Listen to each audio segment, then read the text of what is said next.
So we'll start by setting our motivation.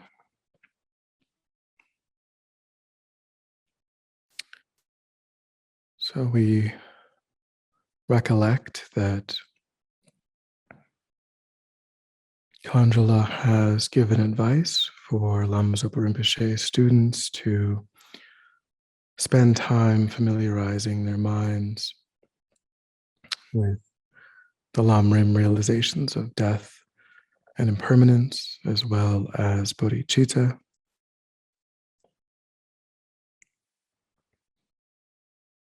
Which is in keeping with fulfilling the advice that he gave throughout his life to focus on Lamrim realizations.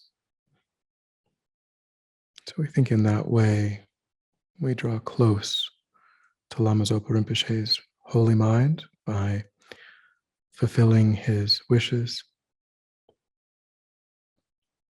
And when students fulfill the Guru's wishes, they help to create the karmic causes and conditions for the Guru to remain amongst his or her disciples. So we think that's the purpose, the main purpose of our time.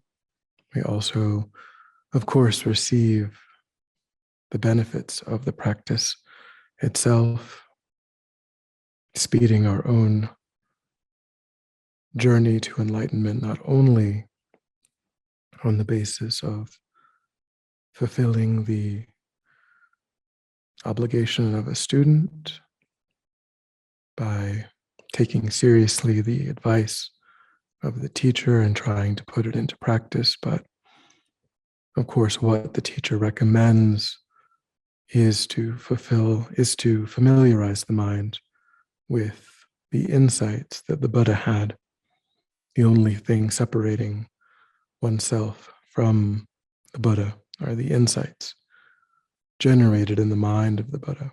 So we also make progress on generating those insights for oneself. So we can take a moment to rejoice in all of these benefits flowing from our time together, and think may whatever positive potential we create serve as a cause and condition for Lama Zopa Rinpoche's swift return.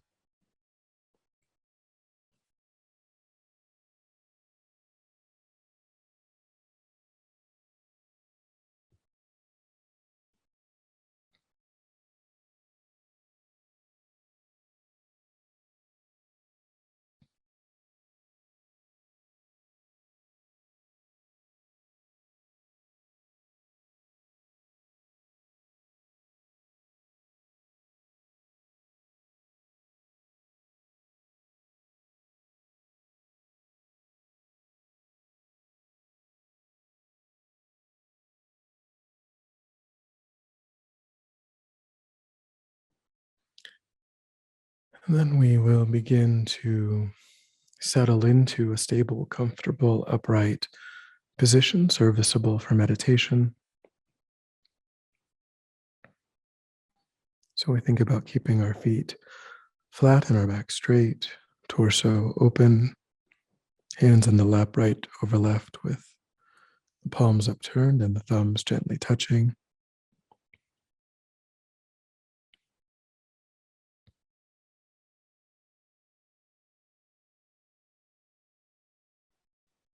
Our eyes are gently closed or slightly open, making sure we let in enough light to remain alert.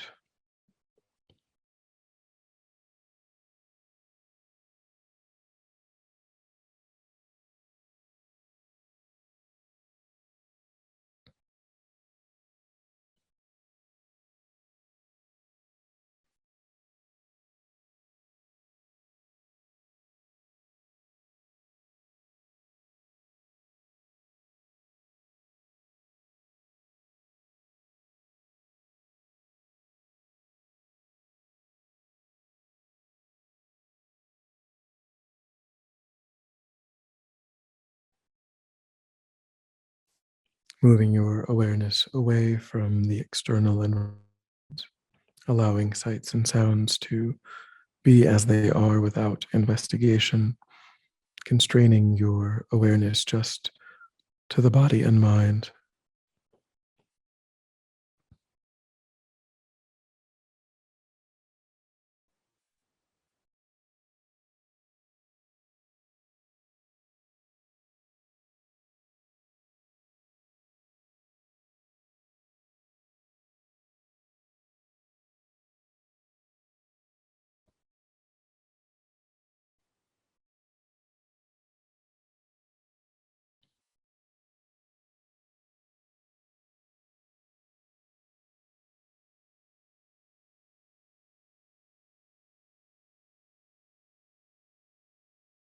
Concentrating that awareness in the present moment by attending closely to the physical sensation of the air moving into and back out of the tip of the nostrils, noticing quickly when anything other than that one physical sensation is arising in the mind, and without judgment or frustration, lifting your awareness up from that distraction and placing it gently but firmly again and again on the breath.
And then when the mind feels more calm, again, reassert your motivation.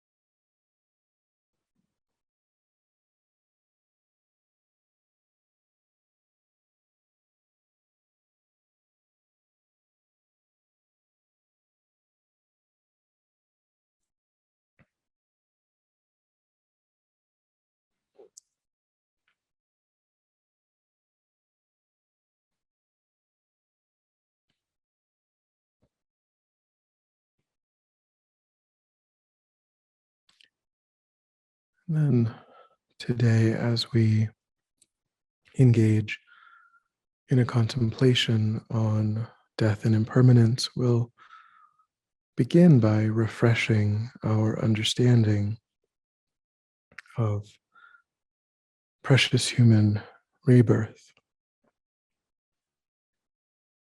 These are two deeply interrelated topics.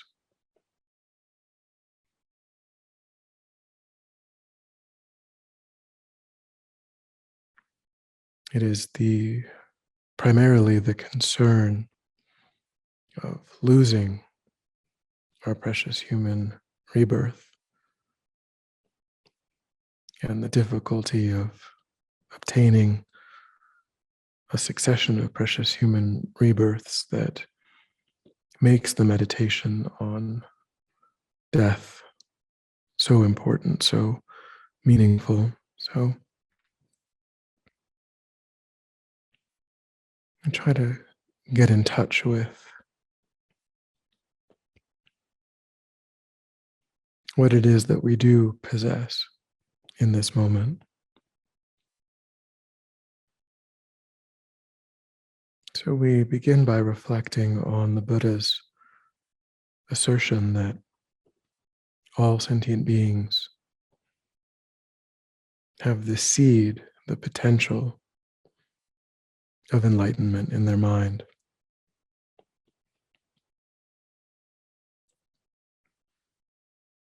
That there's nothing special or unique about the great masters of the past. Nothing separating oneself from accomplishing enlightenment other than time and effort.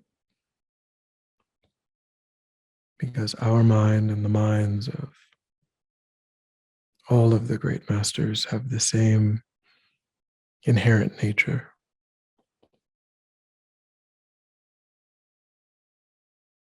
A mind that at its root is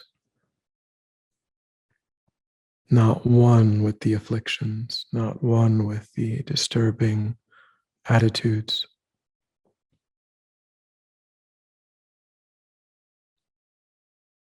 but a mind that's clear, luminous, knowing.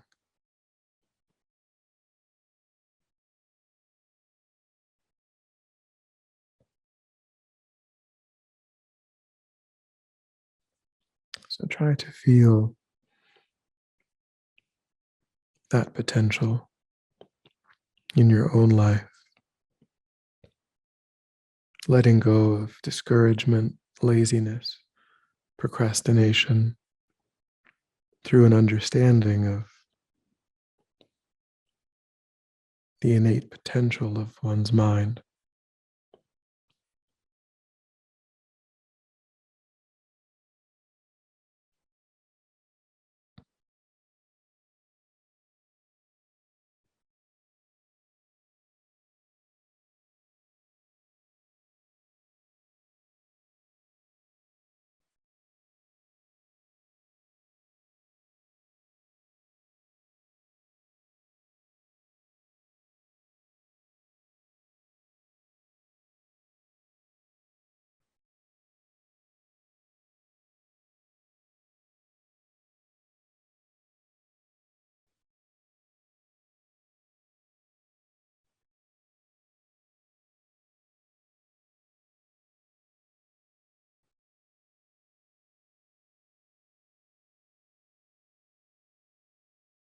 Recognizing that the afflictions in our own direct experience are not always present.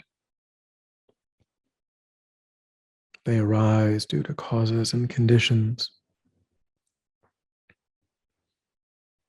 And we ourselves have seen some evidence based on effort that we can reduce these afflictions.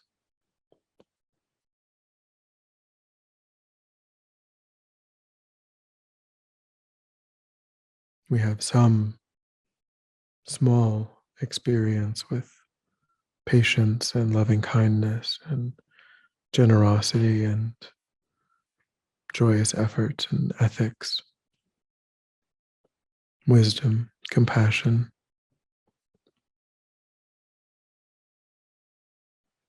And we can see the benefit.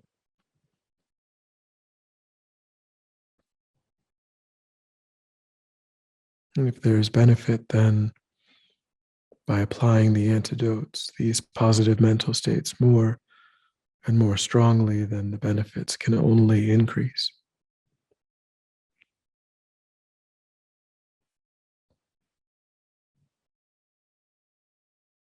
Try to connect with that truth about your own mind, your own life.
And then begin to also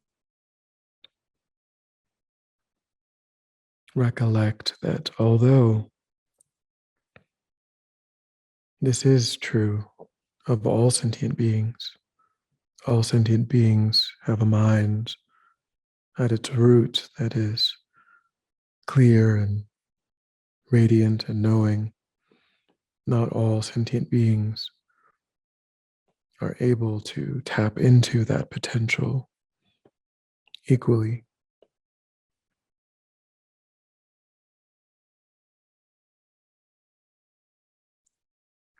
There are many sentient beings existing in non-human realms where there are various obstacles,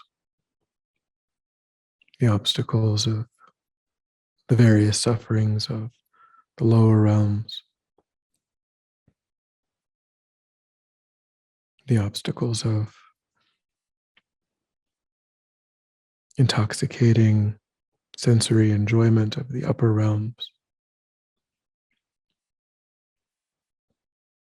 We ourselves, our mind has experienced such states countless times over beginningless past lives. So bring to mind what you understand of these disadvantages.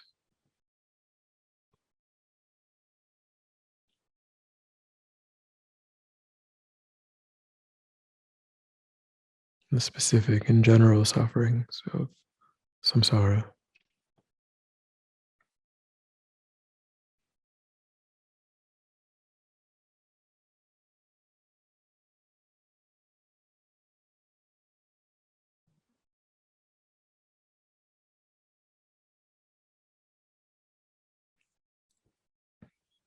What it would be like, what it is like to have a mind inhabiting the body of an animal, a hungry ghost, a hell being, a god or demigod in the desire realm.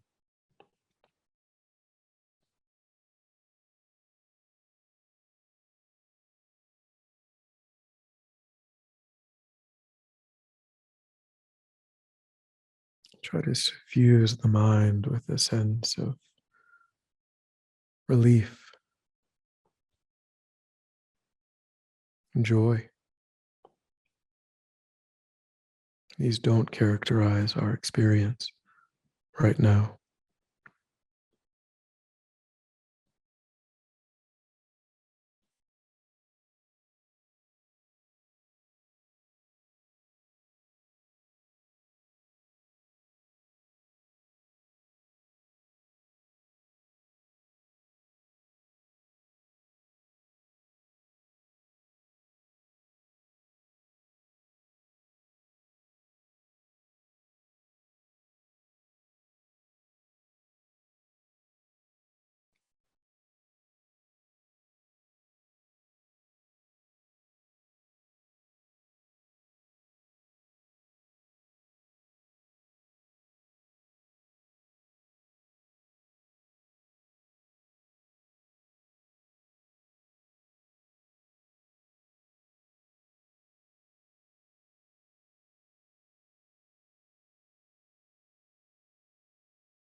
But even to be born human isn't sufficient. There are many humans who exist at a time and place when no Buddha has appeared, no Buddha has turned the wheel of Dharma,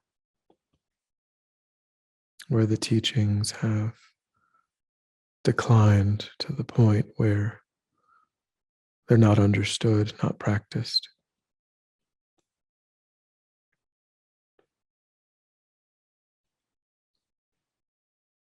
There are many humans who live in places of extreme social turmoil, wars, famines,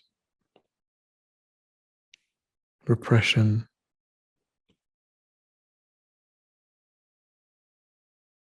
making spiritual practice almost impossible.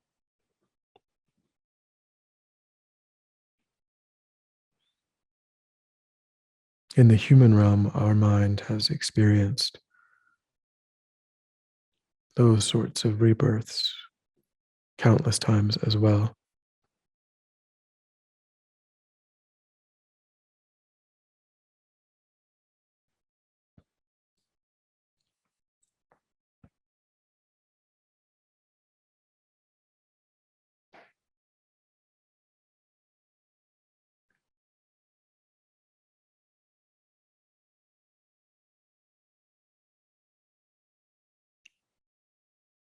So reflect on how difficult it would be, how almost impossible it would be to devote oneself to a spiritual path facing those obstacles of intense hunger, fear,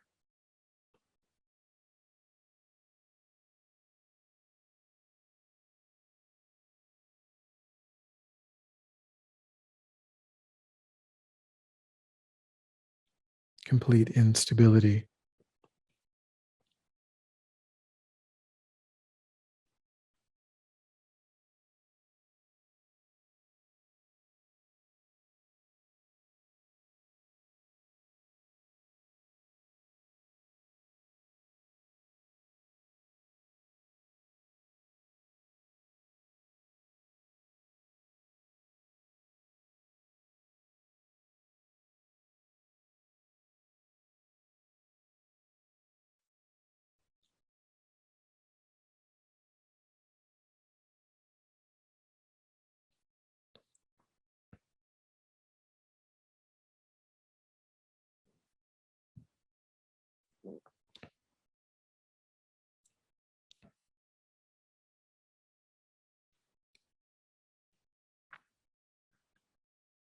And again, realizing that those difficult experiences don't characterize the life that we have.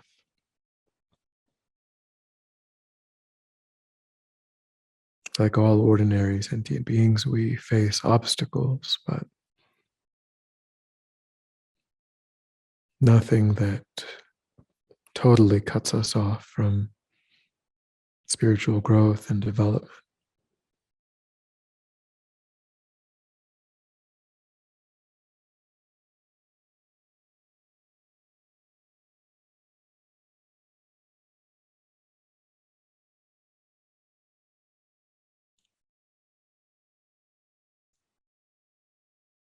And try to focus the mind on all of the incredible benefits that are characterizing the life that you yourself have in this moment.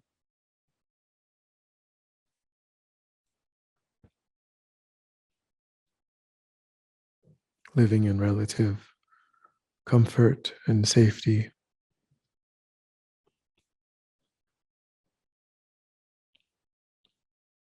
in a time and place where the complete teachings to enlightenment have been thoroughly explained, where the practice of the path is a vibrant, living tradition with completely realized living masters.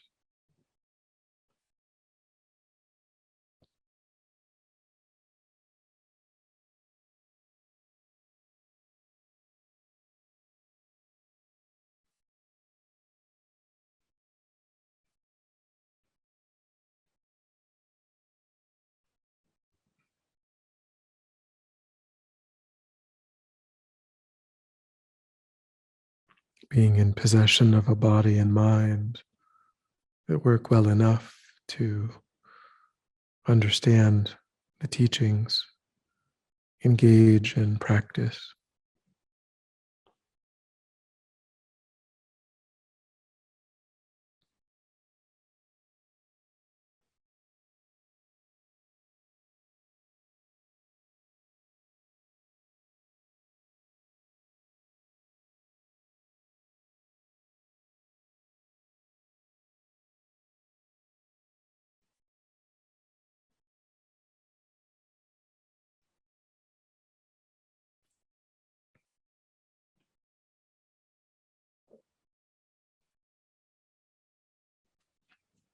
And perhaps most importantly, having some genuine interest in your mind to engage in spiritual practice. A person could have all internal and external beneficial conditions, but may only be interested in accumulating wealth or power, status, reputation, no thought of improving their mind. Are also free of that extremely difficult obstacle, having some genuine interest.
Try to recognize that if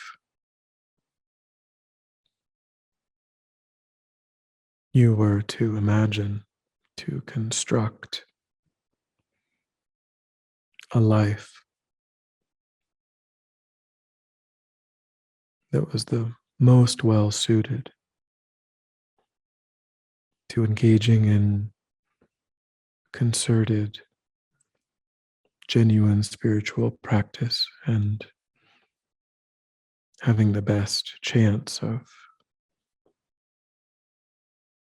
generating the realizations of the path, that life would look exactly like your own.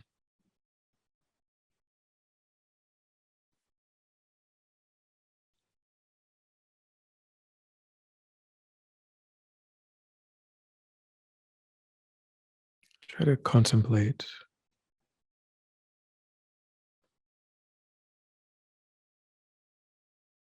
if that seems true, and if you can give rise to a sense of conviction in the truth of that, then hold your mind in that understanding.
And then we'll connect that insight with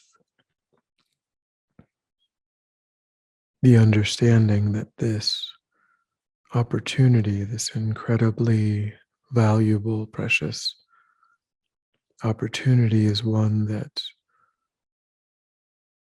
cannot remain indefinitely.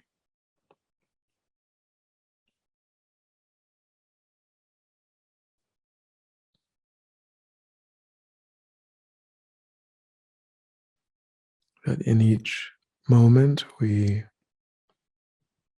are moving closer and closer to separation of this body and this mind.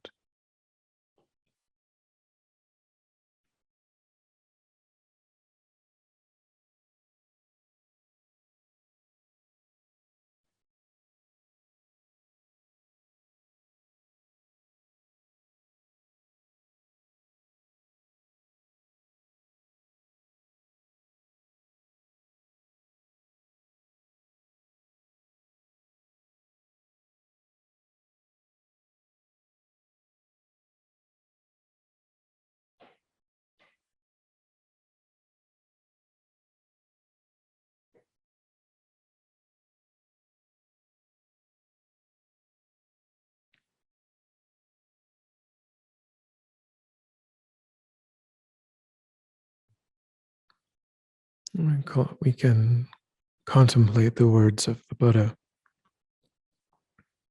who said, "Among all perceptions, those of impermanence and death are the best. They eliminate all the desire, ignorance, and pride of the three realms."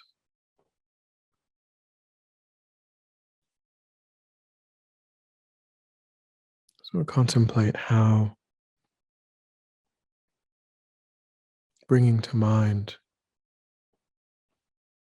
the reality of this separation again and again, day after day,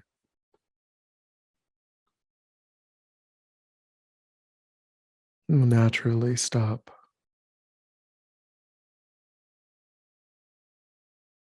the minds of attachment,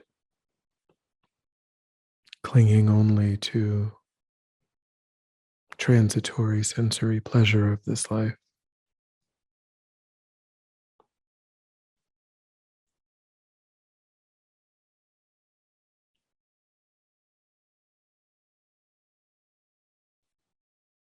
And will spark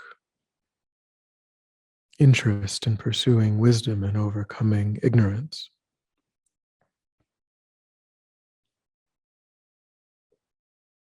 The wisdom of the law of cause and effect,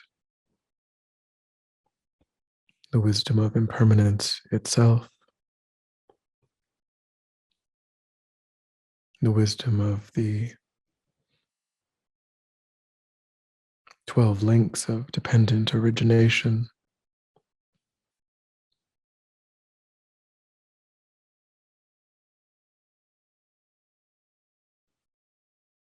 and the wisdom of the nature of reality.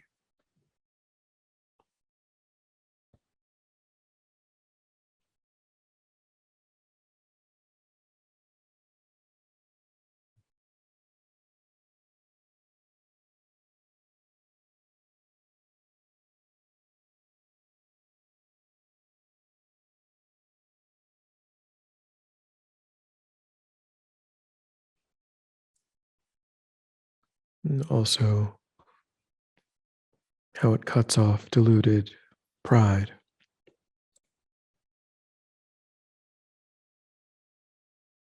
recognizing that no matter what our accomplishments, our status, our attainments, our wealth,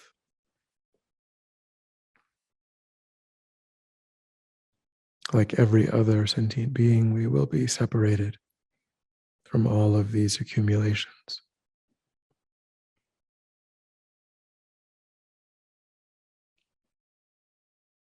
So try to see the advantage of constantly recollecting our impending separation from this life.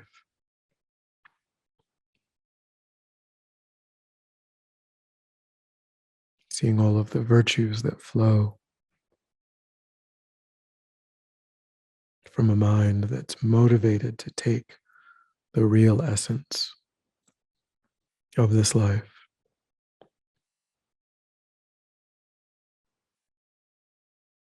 by turning away from attachment and ignorance,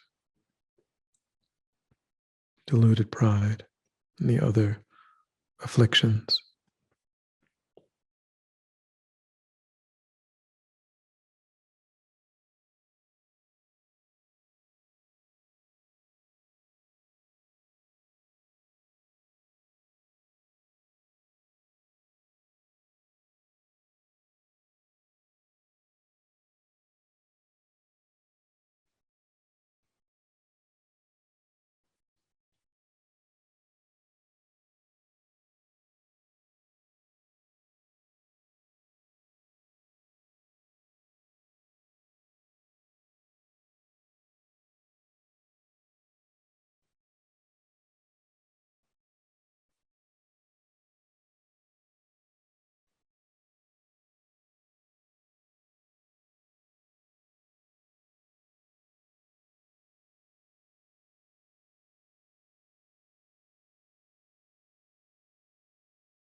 generate a mind of resolve,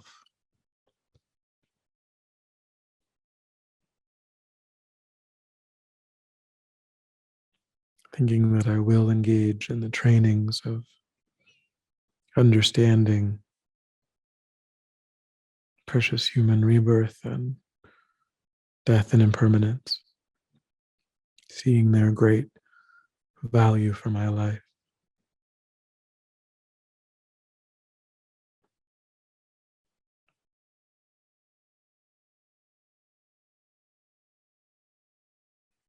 Rest your mind in that determination.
And then when you're ready, we'll come back together.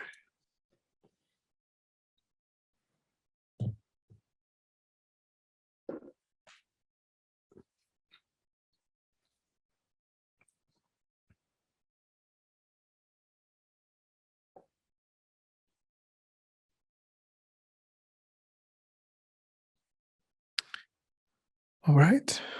And then we will end with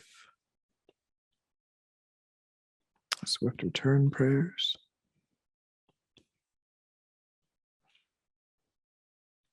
And again, I apologize for my tardiness. There's a 4 to 5 class and then a 5:30 to 6:30. So I got behind.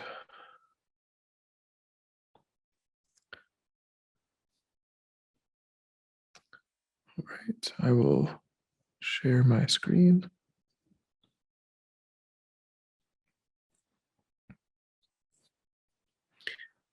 Peerless teacher and assembly of the children of the victorious ones, Shravakas and Prajeka Buddhas, victorious Losang father and sons, along with the lineage masters, all the objects of refuge of infinite lands, please bestow the virtue and goodness of accomplishing this prayer here and now.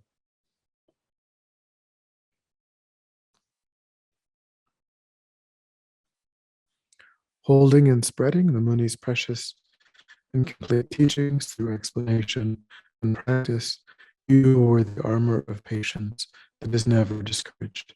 Incomparable venerable Guru, to you I make request. While striving single-pointedly for the sake of the victorious one's teachings, the sole gateway through which all benefit and happiness emerge, and from other living beings, you suddenly departed to peace. What a great loss. Nevertheless, through the undeceiving truth of the blessings of the ocean of the three jewels and the great waves of bodhicitta of the children of the victorious ones, may the smile of a reincarnation swiftly beam in glory for fortunate disciples. And Condrala's prayer.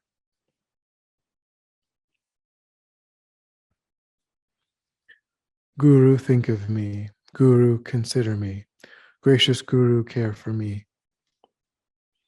Root Guru, most gracious and kind, do not deprive us of your compassionate refuge.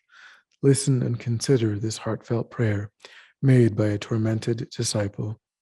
Guru, you embody the blessings of the Buddhas of the three times.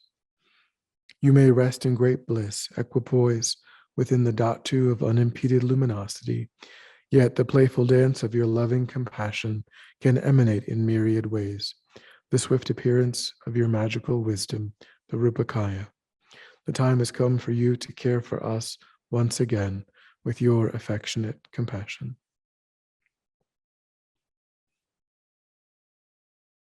I invoke you, I call upon you, I implore you on behalf of all beings.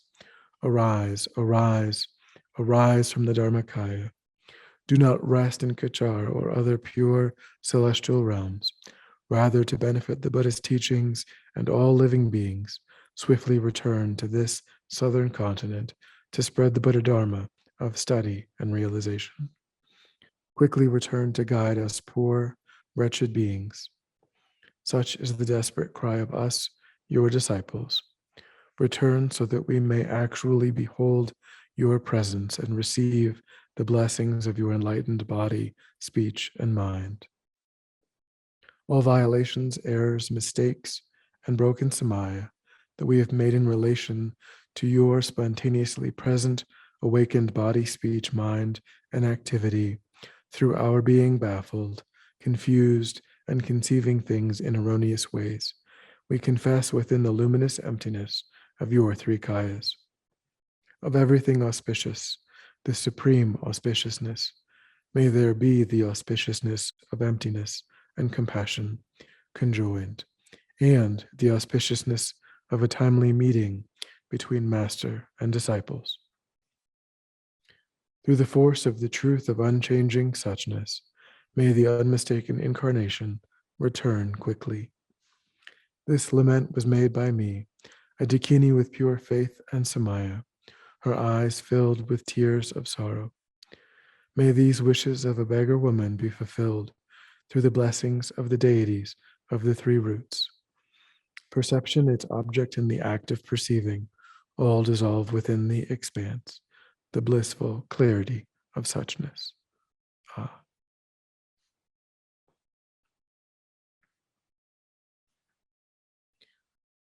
So pause and remain in that spirit of dedication,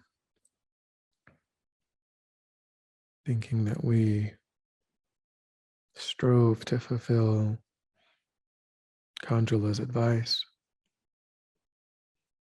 and that in so doing we've helped to create the causes and the conditions for Lama Zopa Rinpoche's swift return.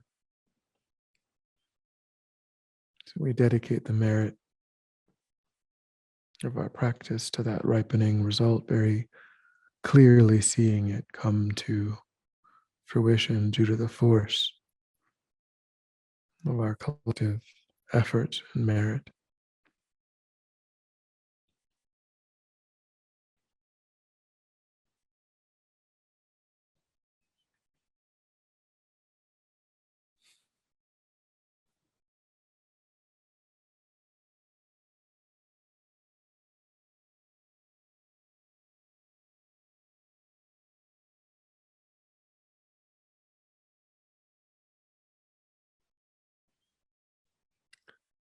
All right.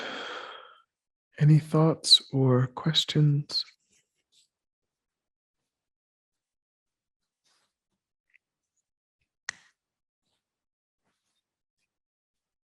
Nope. All right. So we'll meet again on Thursday, and I will try to be on time. Thanks very much, Venerable.